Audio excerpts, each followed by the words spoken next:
Thomas Frank arrived at Tottenham in the summer of 2025 as the manager of a new era.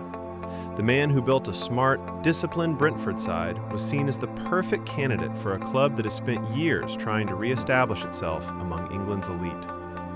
His contract ran until 2028, and the board made it clear he would be given time to build a team. But in the Premier League, time is the most expensive currency, and by February 2026, the Frank project was officially over. The final blow came with a 2-1 home defeat to Newcastle. After that match, the club announced the manager's dismissal, citing unsatisfactory results and the need for urgent change. At the moment of his departure, Tottenham were sitting just 16th in the table with 29 points from 26 matches, only 5 points above the relegation zone. For a side that not long ago was considered a contender for European places, it looked dangerously close to a collapse.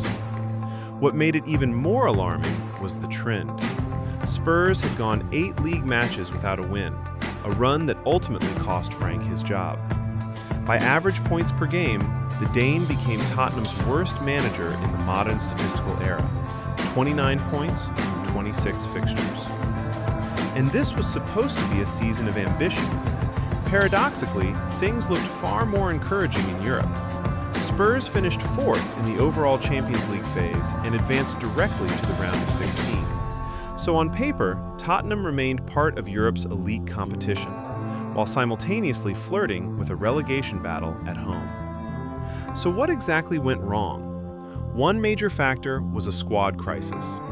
During the season, Tottenham were hit by a brutal wave of injuries. Winger Wilson Odobert suffered a cruciate ligament tear and was ruled out for the remainder of the campaign.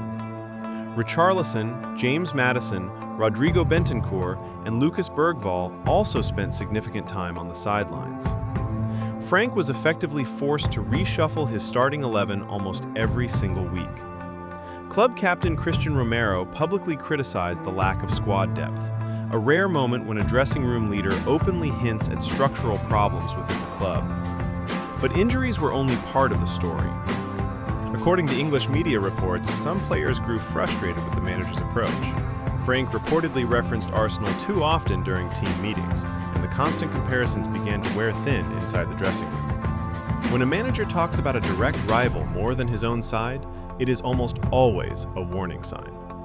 There is also a deeper context. Former Spurs manager Ange Postecoglou suggested that Tottenham's core issues are structural.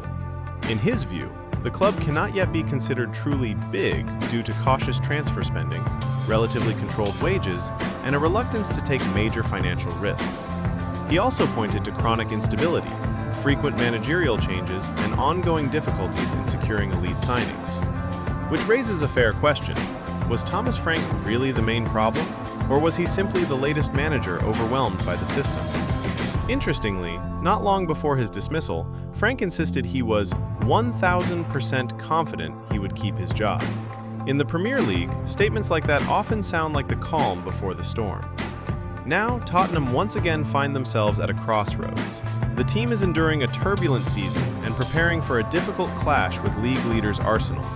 That means the next manager will inherit multiple challenges at once: stabilize the dressing room, rescue the season, and restore belief across the squad. Thomas Frank's story is yet another reminder of modern football's brutality. 8 months, 16th place, a long, winless run.